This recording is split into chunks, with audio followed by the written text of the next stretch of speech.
நாங்க இன்னைக்கு எங்க போயிருந்தேங்கன்னா மாதேஸ்வரன் கோயிலுக்கு போயிருந்தேன். குட்டகத்துல இருக்கிற மாதேஸ்வரன் கோயிலுக்கு போயிருந்தேன். எதுக்காக ஒரு 2 நாள் முன்னாடி வந்துட்டு மாடு கன்னுக்குட்டி போட்டுச்சுன்னு சொல்லிட்டு சீம்பால் எடுத்துட்டு வந்தேன்னு சொல்லியிருப்பேன்.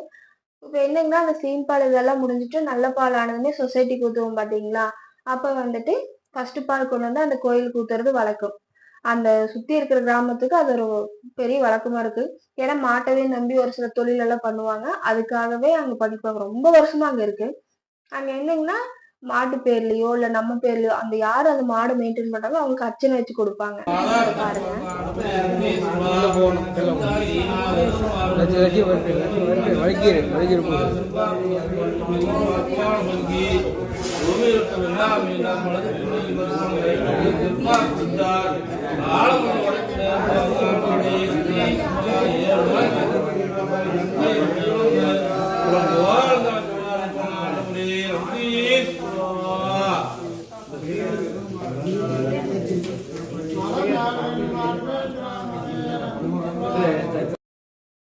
இந்த மாதிரி அர்ச்சனை வச்சு கொடுப்பாங்க. அப்புறம் அந்த சாமி கருவறையில இருந்து அந்த பால் வச்சு பூஜை பண்ணிருப்பாங்க பாத்தீங்களா? அது எல்லாமே வந்துட்டு ஒரு தொட்டி மாதிரி இருக்கும். அதுதான் தீர்த்தமா வீட்டுக்கு எடுத்துட்டு வந்துக்கலாம்.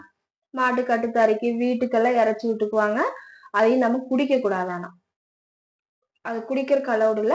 மாட்டு தெளிச்சு மட்டும் விட்டுக்கலாம். ஆனா நல்லதுன்னு சொல்லுவாங்க. அது என்னங்கன்னா எல்லாருமே அந்த மாதிரி பால் எல்லாம் கொண்டு போய் சாமி பூஜை பண்ணி கொடுக்கறதா அந்த தீர்த்தமா நம்மளுக்கு கொடுப்பாங்க.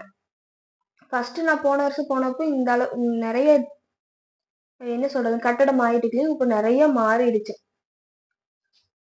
யாரெல்லாம் இந்த கோயிலுக்கு போயிருக்கீங்கன்னு சொல்லுங்க. முக்கியமா புளியம்பட்டியில் ஏரியால எங்க ஏரியால சுத்தி இருக்கிறவங்க எல்லாரும் மேக்சிமம் போயிருப்பாங்க. உங்க ஏரியால இந்த மாதிரி மாட்டுக்கு சொல்லி ஸ்பெஷலான கோயில் இருக்கான்னு சொல்லுங்க. இது வந்து ஃபுல் அண்ட் ஃபுல் இந்த மாடு இந்த வீட்டுல வளர்த்துவாங்க பாத்தீங்களா? அது எல்லாத்துக்குமே கொஞ்சம் ஸ்பெஷலானது. அப்புறம் மத்தியானம் பூஜை முடிஞ்சதுமே எல்லாத்துக்கும் பொங்கல் எல்லாம் கொடுத்து அனுப்பிச்சிட்டு சாப்பாடும் கொடுத்தாங்க. கொஞ்சமா பொங்கல் போட்டு கொடுப்பாங்க. எதுக்காகன்னா மாட்டுக்கு கொண்டு வந்து அந்த பொங்கல் கொடுத்துக்கலாம், நம்மளும் சாப்பிட்டுக்கலாம்னு சொல்லிட்டு நல்லா இருக்கும். ஒரு சின்ன மலை மேல இருக்கிற மாதிரி இருக்கும். இங்க புளியம்பட்டியில இருந்து நம்பியூர் போற வழி வேமாண்டம்பாளையம் அந்த வழியா போற வழியில அந்த குட்டகம் இருக்கும். அங்க இந்த கோயில் இருக்கு.